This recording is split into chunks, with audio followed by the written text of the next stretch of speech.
आदिल, फहद फासिल का मैंने रिसेंटली एक इंटरव्यू देखा जिसमें फहद फासिल से जो इंटरव्यू ले रहा है बंदा, जिसका पॉडकास्ट है, वो पूछ रहा है कि फहद फासिल जी, सिनेमा से आपका मीनिंग क्या है, मतलब what is cinema all about. कुछ ऐसी मूवीज़ बनती है जो कल्ट होती है, इज दैट सिनेमा, कि मतलब इंसान को घर जाने के बाद समझना पड़े कि मूवी में डायरेक्टर बताना क्या चाहता था। इंसेप्शन टाइप की जो मूवीज़ होती है, क्रिस्टोफर नोलन की जो मूवीज़ होती है, लाइक इंटरस्टेलर, इंसेप्शन, ये सारे टाइप का जो सिनेमा होता है हॉलीवुड में बहुत सारी है। फाइट क्लब है हॉलीवुड में, इंसेप्शन है, इंटरस्टेलर है, एंड डॉनी डाको है। There are lots of psychological thrillers जो घर जाने के बाद उसके एक्सप्लेनेशन समझने पड़ते हैं, यू नो। वो मूवी ज़्यादा सक्सेसफुल हॉलीवुड में होती है। बट जब इंडिया में ऐसी मूवीज़ बनती है जो डायरेक्टर अपने पर्सपेक्टिव से कुछ समझाना चाहता है ऑडियंस को, जो लोग मोस्टली समझ नहीं पाते, बट कुछ टाइम के बाद में सिनेमा समझते हैं एंड वो मूवीज़ कल्ट मूवीज़ हो जाती है।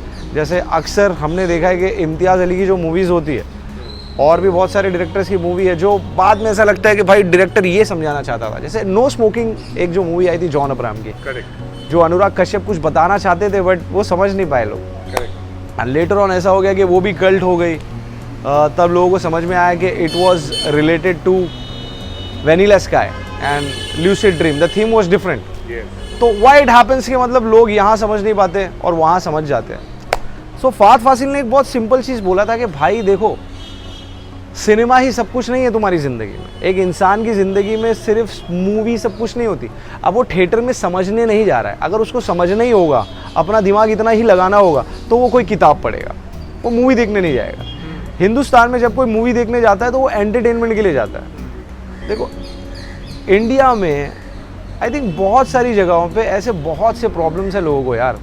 घर के प्रॉब्लम्स है, पढ़ाई के प्रॉब्लम्स है, घर में शादी कराना है, माँ बाप की जिम्मेदारी लेना है, बहुत सी चीज़ों से जूझता है एक इंसान, और वो जाता है सिनेमा हॉल में। क्यों शाहरुख खान, सलमान खान की मूवीज़ इतनी सक्सेसफुल होती है, वाई आमिर खान की मूवी सक्सेसफुल होती है, and the reason is simple, people are going there for entertainment, और लोगों को एंटरटेनमेंट चाहिए।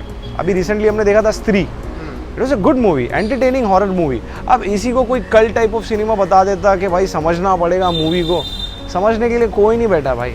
People are going there for entertainment. अब तुम्हारे पर्सपेक्टिव से तुमको वो लिबर्टी मिली हुई है कि भाई तुमको प्रोडक्शन हाउस ने पैसा दिया है, प्रोड्यूसर ने पैसा दिया है, अब तुम अपने मन की उपज वो स्क्रीन पे उतार रहे हो और लोगों को बोल रहे हो समझो।